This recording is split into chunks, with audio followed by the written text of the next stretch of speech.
Hello, this is Kevin Winning. I've got a quick update for you here on something that I use to manage my photos and upload them and sell them online. So I don't really do a lot of stock photography. My style of photography is not really something that people would be interested in for stock. However, this site that I'm using that's called ImageBrief, a lot of photographers are familiar with it, and there have been a lot of different variations of this over the years. There are these sites for social media influencers as well, where a company will post, we're looking for this type of content or this type of video or this type of photo, which ImageBrief is for, and you can post the photos that you have, or you can go out and shoot something specifically for that brief. And if you're not familiar with what a brief is simply a listing of exactly what you're supposed to go shoot or what a company is looking for to fill out a certain marketing campaign. So we're looking for, let's take a look here, anything Westerners doing meditation or yoga. Okay, I don't shoot that kind of thing. A lot of people do. That one is worth $250. Now, if you're familiar at all with the stock market, a lot of photos will sell for pennies. So ImageBrief is a great place to sell your photos or to go shoot assignments if you want to make a little bit more for your images. There are a lot of controversial opinions out there about ImageBrief as far as big companies, major companies posting briefs that they don't want to pay very much for. And if you're a professional photographer and you know how much it costs to actually go do a shoot and to set up with a stylist and your lights and get everybody there on time, $250 is nothing. However, and this is why I use it, I'm not going out and shooting specifically to a brief. I am pulling images that I have from travels and places that I've been and submitting them. So I only look for things, and the reason I'm doing this today is I saw a couple of things pop up here where I actually have photos to submit for this. Cuba, various locations, not Havana. And I'm going to open that brief. Specifically, they'll list out what they're looking for here. If the person opening that brief knows anything about photographers, they're going to list very well all of the details about exactly what they are and they aren't looking for. This one, not so great. They don't have a visual reference. They don't have I call it a go-by image, which means if I had the ideal image for my piece, for my marketing, it would look like this. It would have these parameters, and they may even tell you we're looking to put copy at the top of it, we're looking to put copy in the bottom corner of it, so you know when I'm cropping my image, I need to leave space here for them to put copy in the image. This one, not so great, but that's in general what they do for you. They tell you I'm looking for these locations. Now, I happen to have, I'll just drag this over here, I happen to have a bunch of images that I just pulled in from my travels to Cuba a couple of years ago, and these happen to be from Vinales, which is one of the locations that they're looking for here in the brief. So I pull them into my process to complete ImageBrief submissions, and then once these are done, I file them away. I don't save them all, but this is something quick and easy for me to do. So if they're looking for images for $250 per image here, I'm going to submit my max, which is 10 images. And if you've had a lot of images selected or shortlisted on ImageBrief, you can increase your level of images that you're allowed to submit, or if you pay, of course, you can increase your number of images that you're allowed to submit to a brief. So you can do one of these things up here, and promote me basically means that they're trying to hire a photographer to go out and specifically shoot that brief. I don't do that usually because it's a ripoff. You don't make enough money shooting a brief specifically for a company, but submitting images that are already sitting on my hard drive seems like a pretty good idea to me. So submit entries, and I've already uploaded several images here.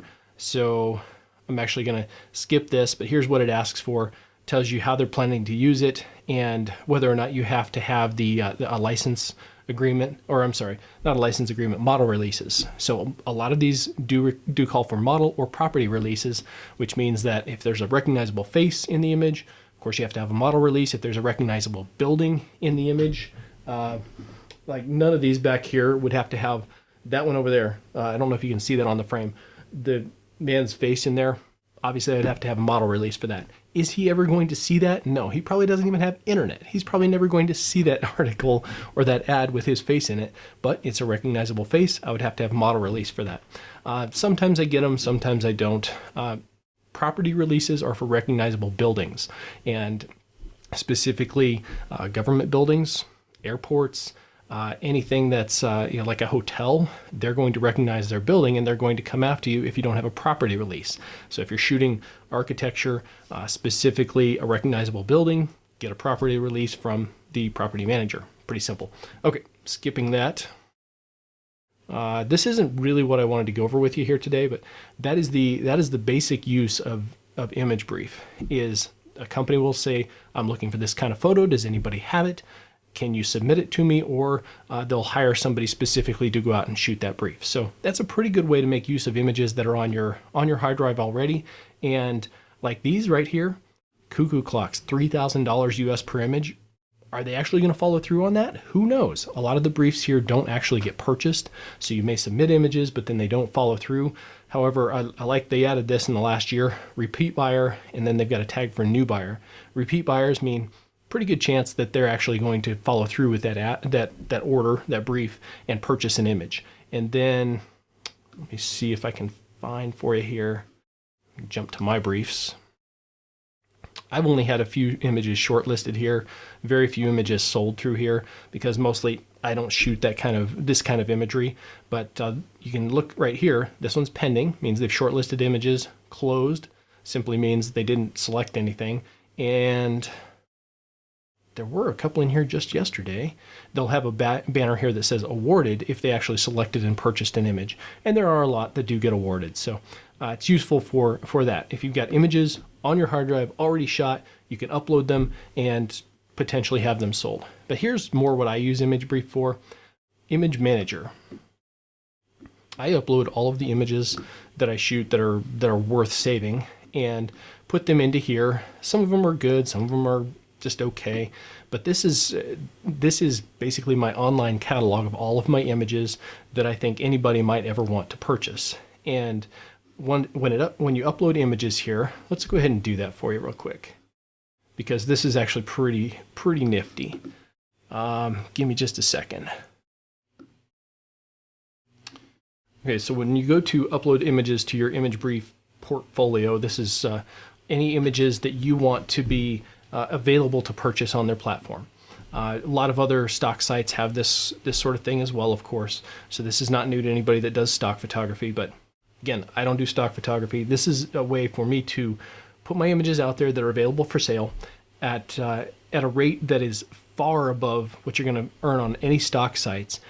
Do I sell very much here? No, but I'm not really trying to, quite honestly.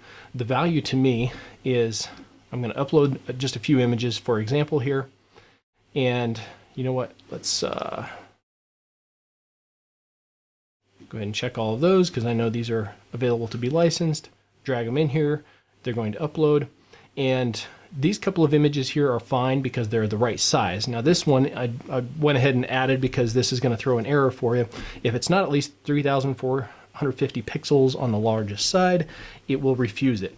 That tends to be the size that they sell the most. So it has to be at least 3,450 pixels. So I make sure that every image I'm uploading to here is a JPEG, because that's the format that they accept. They don't accept a TIFF, and that it's at least 3,500 pixels on the longest side. Pretty easy to do when you output your images, resize them in either Lightroom or resize them in On1 is how I usually do that. So I'm going to go ahead and remove this one because it doesn't meet their stipulations. Upload the images. And here's what I really like about ImageBrief. Even if you are going to upload these onto another stock site later, what it does for you, auto tags the images for you, which I don't find that a lot of stock sites do. Are these tags that I would assign to it? Maybe, maybe not. But ImageBrief assigns these tags, and those are the most common tags for that type of image that they would have searched and make the image very sellable for you. Okay, publish those images. I'm happy with that. Back to my marketplace, and I'm going to go ahead and review my photos. Image Manager. I don't know where the other image went. Oh, it went in here because I'd already uploaded it to a brief. So if you upload an image to a brief, it's automatically going to put it into your marketplace available images.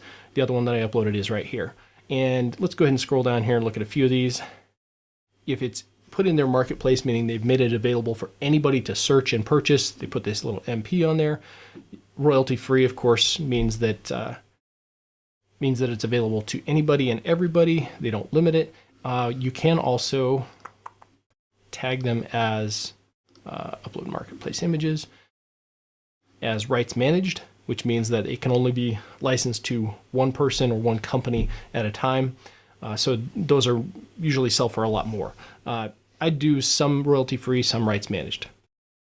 So the value that I really get out of this, though, is not selling images. And if you've done photography for any length of time now, you know that stock is a very specific type of sale, and you have to shoot specifically for briefs or a very specific style in order to sell your photos as stock.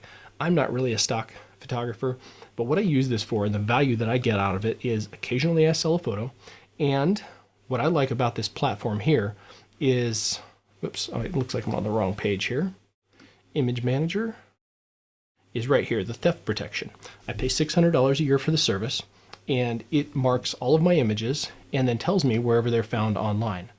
And this is the big key to me. Sightings found.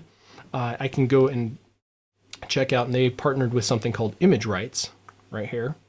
And Image Rights by itself costs you $600 a year. So I get some premium features from ImageBrief, plus they also protect my images.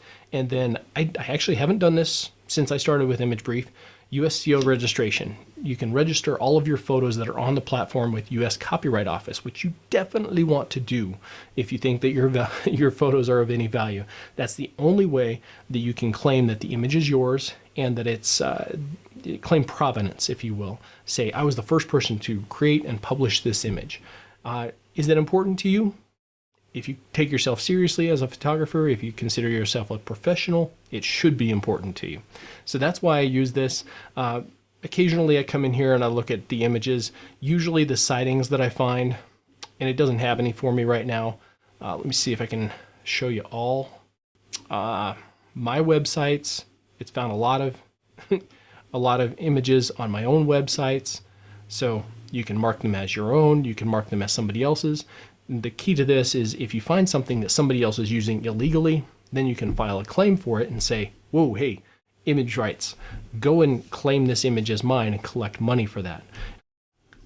So you can set up notifications for yourself about these are the kinds of photos that I shoot. This is the type of stuff that I have in my library, and they will send you out notifications about, hey, we've got a new brief in these categories that you wanted us to notify you about. Do you have this type of an image? So I'm not going out specifically taking time out of my day to go set aside and shoot a photo. I'm just saying, oh, hey, there's a new brief there and it looks like I've got some photos from Cuba here. Upload them, done. And if they sell, they sell. If they don't, they don't.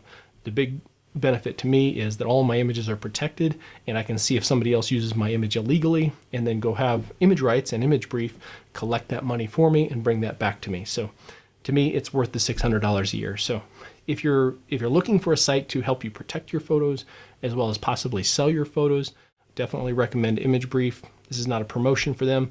I've just found it to be the most useful for me. I don't submit to stock sites anymore anyway. And if you start selling on ImageBrief, there is, I don't know where it is, so I can't show it to you right now. There's a stipulation that this image cannot be available as microstock anywhere else for $50 or less, which most of the microstock sites are selling those for pennies. So you definitely can't be releasing them on other microstock sites if you want to make a living amount of money off of ImageBrief. So that's the only downside, which to me really isn't a downside. But anyway, hope this has been helpful for you. That's how I use ImageBrief. All right, be well. Talk to you later.